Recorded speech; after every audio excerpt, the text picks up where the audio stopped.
Let's move on now to the next section of the panels here, which is HSL, color, and black and white. So the HSL stands for hue, saturation, and luminance. So if you wanted to, right now we're in luminance, so lighting. If we wanted to be hue and you wanted to play with the different reds, see how that was going to affect the image. There really aren't too many reds in here, so it's not going to do a whole lot, but maybe go for the aquas and see what changes, or the blues. You can see how the sky changes.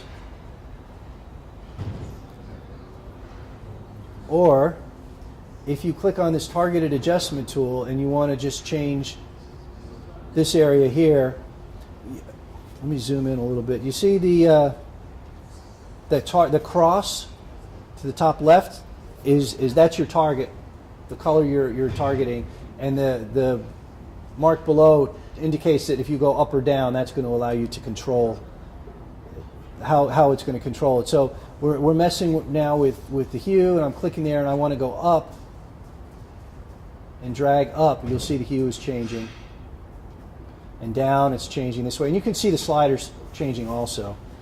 So I'm going to do Command Z to get out of there. Saturation is fairly self-explanatory. You can pick on certain colors, or again, you could use the saturation tool. Like, let's go down to the water, and by dragging it up, I can make it deeper blue.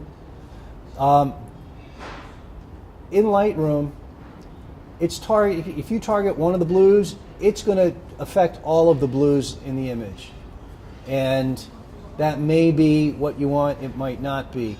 Unlike Vivesa with the control points, where you pick the sphere of influence and it will affect all the blues within that circle, this is different. You don't really have control over that. So it's doing all your blues. So I'm going to Command Z out of that. One area where I find this particularly helpful, a lot of times if you have a sky that's not as blue as you would like, but messing with the saturation can affect the color more than you might want it to.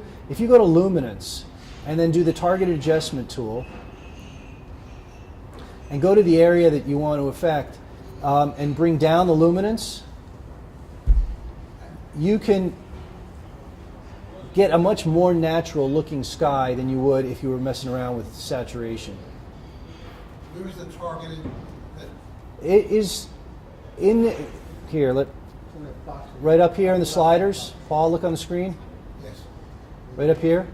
Okay.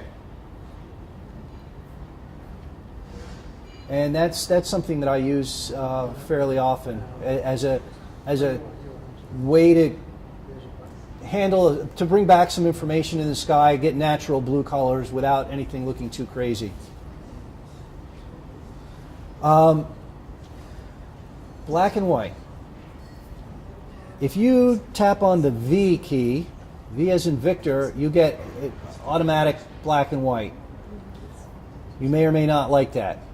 So if you tap on that key again, it goes back to color. If you want to go to the black and white section of this panel, you can go to the individual sliders and play with this, and basically it's affecting luminance, and as I'm sliding red, we're seeing nothing's happening because there's not much red in the image.